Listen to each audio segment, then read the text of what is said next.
ఈ ఆంధ్రప్రదేశ్లో 2026-27కు గాను ఈ రాష్ట్ర ప్రభుత్వం ప్రవేశపెట్టిన బడ్జెట్ విషయాలు కొన్ని ఈ రాష్ట్ర ప్రజలకు తెలియజేయాలనే ఉద్దేశంతో ఈరోజు మేము ఈ పత్రికా సమావేశం ఏర్పాటు చేశాం. 2026-27 బడ్జెట్లో రాష్ట్ర మైనార్టీలకు ఈ రాష్ట్ర ప్రభుత్వం 6,090 కోట్లు కేటాయింపు చేసింది. 6,090 కోట్లు కేటాయింపు దేనికి సరిపోతాయనేది కూడా ఈ ప్రభుత్వ పెద్దలు తెలియాల్సిన అవసరం ఉంది. ఎందుకంటే 2019 నుంచి 2024 మధ్యలో జగన్మోహన్ రెడ్డి గారి ప్రభుత్వంలో మైనార్టీలకు జరిగిన మేలు గతంలో ఎన్నడూ జరగలేదు, ఈ 2 సంవత్సరాల కాలంలో కూడా జరగలేదు. ఇప్పుడు వాళ్ళు మాయమాటలతో అంకెలు గారడితో మైనార్టీలకు ఏదో మేము చేసేసామని చెప్పి ఈ కూటమి పెద్దలు తెలియజేస్తున్నారు. వాస్తవానికి మేము అడిగే ఈ ప్రశ్నలకి తెలుగుదేశం నాయకులు కానీ, తెలుగుదేశం మైనార్టీ నాయకులు, అదేవిధంగా కూటమిలో ఎవరైనా సరే మీరు దీన్ని ఆన్సర్ చేయాల్సిందిగా నేను కోరుతున్నా. మీరు 2024 ఎన్నికల్లో సూపర్ 6 అని చెప్పి హామీలు ఇచ్చారు. సూపర్ 6లో మీరు చెప్పిన హామీలకి ఇప్పుడు కేటాయించిన నిధులలో ఎంత వ్యత్యాసం ఉందో మీరు చూడండి. అసలు ఆడబిడ్డ నిధి గురించి ఎక్కడ ప్రస్తావనే తేలేదు, ఎన్టీఆర్ భరోసా పెన్షన్ల గురించి ఎక్కడ ప్రస్తావన లేదు, అదేవిధంగా నిరుద్యోగ భృతి గురించి కూడా ఎక్కడ ప్రస్తావన లేదు.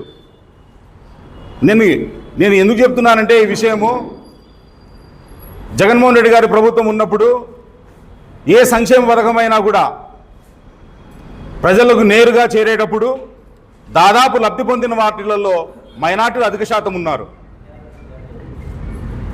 ఇప్పుడు ఈ ప్రభుత్వం చూపిస్తున్న అంకెల గారిడితో మైనార్టీలకు ఎటువంటి లబ్ధి చేరేది కాక అనవసరంగా ఇటువంటి ప్రభుత్వం పాలనలో మేము ఉన్నామని చెప్పి కూడా ఆలోచించే ఇది ఆవశ్యకత ఏర్పడింది. 2025 ఏప్రిల్ నెలలో సబ్సిడీ రుణాలు ఇస్తామని ఈ కూటమి పెద్దలు మొత్తం రాష్ట్ర వ్యాప్తంగా అందరి దగ్గర అప్లికేషన్లు తీసుకున్నారు. 2025 ఏప్రిల్లో దాదాపు సంవత్సర కాలం పూర్తి అయిపోయింది. దాని గురించి ఎటువంటి ప్రస్తావన లేదు, ఈ బడ్జెట్లో నిధులు కేటాయింపు లేదు. ఇది మాయమాట కాదా? మీరు ప్రజలకు మోసం చేసినట్టు కాదా? అదేవిధంగా ఈ దేశంలో దాదాపు 20% మైనార్టీ ముస్లిమ్స్ ఉన్నారు. ఈ రాష్ట్రంలో కూడా అధిక శాతం ముస్లిమ్స్ కూడా ఉన్నారు. మేము అడిగేది మా హక్కుగా మాకు ఉపాధి కల్పించండి, విద్యా అవకాశాలను పెంచండి, సంక్షేమ పథకాలను కూడా మైనార్టీలకు చేరువైనట్టు చేయండి అని చెప్పి కోరుకుంటారు మైనార్టీలు. కానీ ఈ ప్రభుత్వం అన్ని విధాలుగా అన్ని రకాలుగా మైనార్టీలు మోసం చేస్తూ కాలం గడిపేస్తుంది.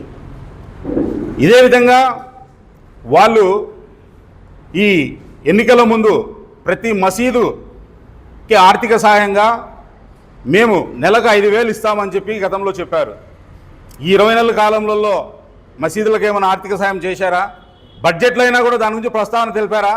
ఇవన్నీ బడ్జెట్కి సంబంధించినటే, మైనార్టీ వెల్ఫేర్కి సంబంధించినవి మొత్తం బడ్జెట్లో ఉండే ఈ 40 పేజీలు, కానీ దాంట్లో ఎక్కడా దాని ప్రస్తావనే తీసుకురాలేదు.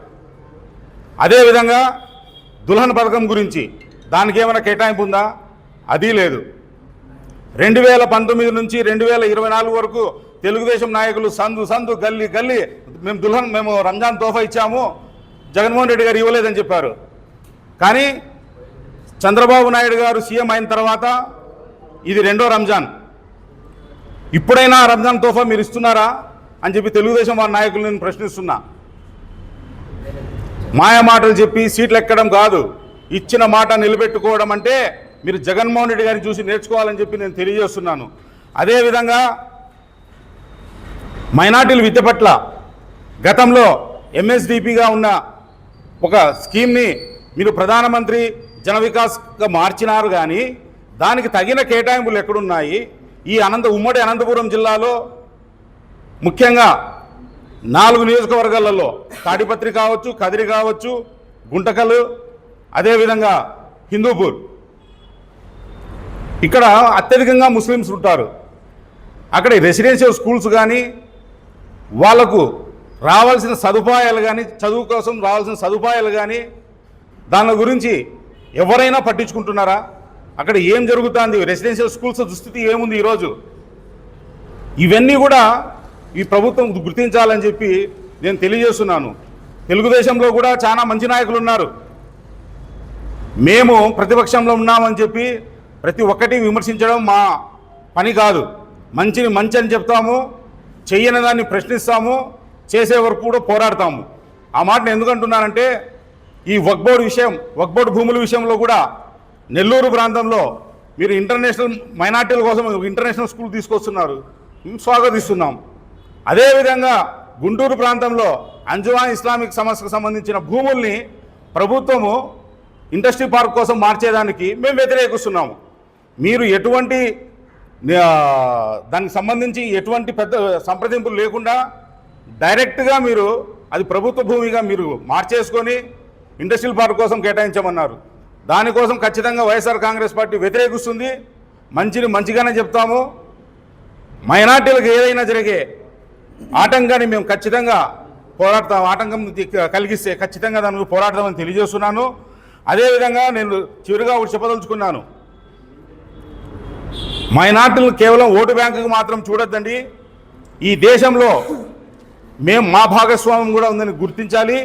మాకు హక్కుగా వచ్చేటి ఖచ్చితంగా కల్పించాలని చెప్పి నేను తెలియజేస్తున్నాను. గతంలో జగన్మోహన్ రెడ్డి గారు ముఖ్యమంత్రిగా ఉన్నప్పుడు సబ్ప్లాన్ అమలుపరిచి సబ్ప్లాన్కు నిధులు కేటాయించి మైనార్టీలకు మంచిగా చేసిన నాయకుడు జగన్మోహన్ రెడ్డి గారు. అదేవిధంగా గతంలో సంచార కమిటీ కూడా నివేదిక ఇచ్చింది. ఆ నివేదికని ఇప్పటి వరకు కూడా రాష్ట్ర ప్రభుత్వాలు కానీ కేంద్ర ప్రభుత్వాలు కానీ కూడా దాన్ని పాటించడం లేదు, గుర్తించడం లేదు. కాబట్టి మైనార్టీలు కేవలం ఓటు బ్యాంకుగా చూడొద్దండి. మైనార్టీలు కూడా ఈ రాష్ట్రంలో, ఈ దేశంలో ఒక ప్రజలుగా గుర్తించి మాకు హక్కుగా వచ్చే ప్రతి హక్కుని మాకు ఇవ్వాల్సిందిగా కోరుతున్నాను.